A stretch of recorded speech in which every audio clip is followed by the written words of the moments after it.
Our next speaker is Edward IZZI. Edward's a certified public accountant, lives in the suburbs, and way back in high school he used to write. And then he lost the touch for it and the feel for it, but he got back into it about 5 years ago and seriously got back into it, writing short stories, and now he's got 2 books he's published, and a 3rd one is coming. Edward?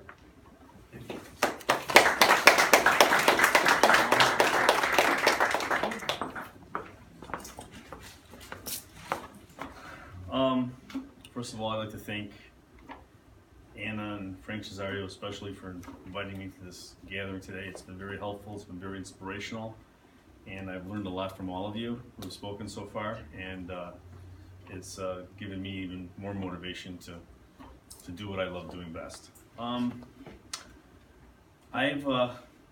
written and published 2 books so far. My first book is Of Bread and Wine, and to talk about that, I've learned that my writing kind of stems from historical events and rumors that have occurred in the past that really never were, based on real fact. And Of Bread and Wine is based on the alleged poisoning death of Pope John Paul I in 1978. And my book is the culmination of a lot of rumors.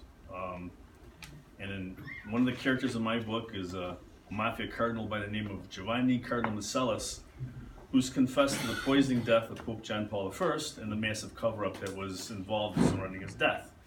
And if some of you may remember or read, the whole motivation to the supposed poisoning of Pope John Paul I was that there was a huge Banco Ambrosiano scandal that was going on, where a lot of the cardinals and bishops at the time were lining their pockets with a lot of the monies and funds that were set aside in the Banco Ambrosiano funding.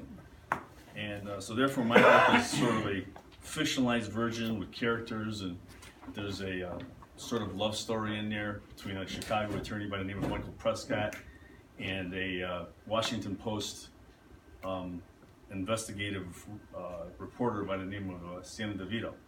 So it's a book that I enjoyed writing, and like I said, it was based on fictionalized events historical events, or rumors I should say, that I fictionalized. And it came out very well. I was very proud of it. It took me 4 years to write. And then I started on my second book, which is Rose from the Executioner, and that's sort of based on the current events and things that we've been seeing in the media today, where you have a lot of the pedophile priest scandals that have been going on in a lot of archdioceses around the country, and especially in my book, the Chicago Archdiocese. And in my book, I have a cardinal by the name of Monsignor Joseph Kilbane, who approaches his childhood friend by the name of little Tony DiMatteo, and requests that he give him a hitman. And basically what he was looking for was, he wanted to put a hit out on many of these retired pedophile priests who had insurance policies taken out in their lives back when they were forced out of the priesthood, in which the Chicago Archdiocese was a beneficiary of these life insurance policies. Now again, this is a fictionalized storyline based on rumors, innuendos, and things that we've all read about and so forth, and it's helped me a lot with my storyline, and I've enjoyed developing it, and I'm very proud of the way the book came out, and I've gotten a lot of good feedback from that, and it's based on current events that we've found in the news today.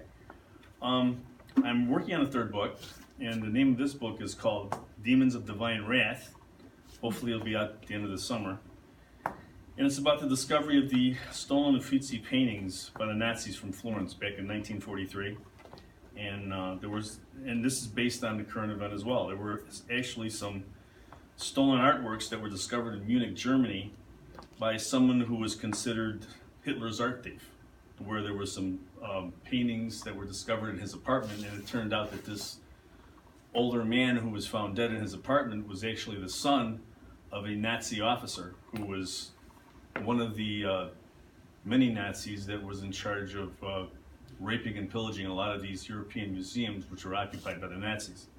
So it's been a fascinating storyline, and I've enjoyed developing it, and I've enjoyed writing it, and it's given me a lot of inspiration and something for me to do when I don't sleep at night, which is usually most every night. I think if I ever had a good night's sleep, I think my writing career would be totally tanked. But you know, I was listening to all of you speak today, and I kept asking myself over and over, why do we write? I mean, I look around this room, and there's so many successful people here, but I think our successes hasn't been based on our writing. I think our successes have been based on other careers, like such as medicine, such as accounting or business or real estate and so forth. And for me, my writing has been a form of therapy.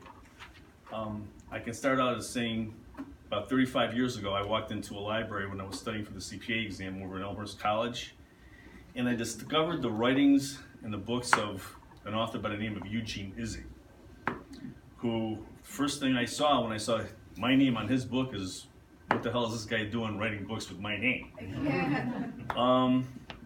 I became a fan of his books. I started reading several of his novels. They were very good, a little on the gritty side, but they were very good. Not the kind of style of writing that I would have, but they were very gritty, and they made, I believe, one movie I think was called The Take, from one of his novels. And he was a very good writer. And unfortunately, on a cold day in December 1996, he was found hanging in the fourth-story window of his Michigan Avenue office. It's kind of weird because his death at the time looked like a murder. And then after the Chicago police investigated it, they found out that he was actually a suicide, and it was a staged murder. And I think it was safe to say that he was a victim of his own demons. And I think if any of you know anything about Ernest Hemingway, I think you can probably always say the same thing about him. For my personal professional career, I had a client who was extremely successful, who happened to get, encountered some bad luck, got divorced, became extremely depressed, and one morning got up and stepped in front of a train. So I think it's something that many people struggle with as far as their own personal demons are concerned, and I've had my own personal situation as well. As CJ said, I'm a CPA. I have a successful practice in Roselle. I've been practicing since 1985. I have 4 grown children, and I think I've done pretty well. Okay, and I did it without writing. I was a very good writer in high school, and one of my instructors came up to me and said, "What do you plan on doing for a living once you graduate?" And I said, "Well, I might go into accounting, I might do this, I might do that." He looked at me and said, "Anything you do other than writing is going to be a total waste of time." And it took me almost 40 years to realize that he was right. So I think there's a lot of reasons for all of us here as to why we write. And for me, it's been a means of fighting my own personal demons. I was married with 4 children, and I thought of myself as being very successful, and then my former wife encountered breast cancer. And all the psychological effects that came along with that, even though she did survive the cancer, our marriage didn't. So, as a means of, after spending 4 years on a therapist's couch and realizing that $200 an hour wasn't, very profitable on my end, he suggested that I go into writing. And it's been very therapeutic for me. So again, we have to ask ourselves, why do we write? All of us, we have different reasons. Most of us can say that we just enjoy it, but for most of us too, I think it's a way of maybe living out our own personal drama. I think we as Italians are very dramatic. We love drama. We love creating drama. We love writing about drama. We love watching drama. And I think we become very dramatic when we get involved in our own lives. And I think writing takes away from a lot of that. I think as a CPA, I've learned the basic financial benefits of being a financial advisor and advising people and successfully managing their own financial businesses and their financial portfolios. But as a writer, I think I've learned the benefits of writing and how we can basically save ourselves from our own demons, as I've hopefully successfully saved myself from my own. So hope you read my books, hope you enjoy them, and if there's any more inspirational storylines you want to give to me, I'm always open to listen to new ones. Thank you.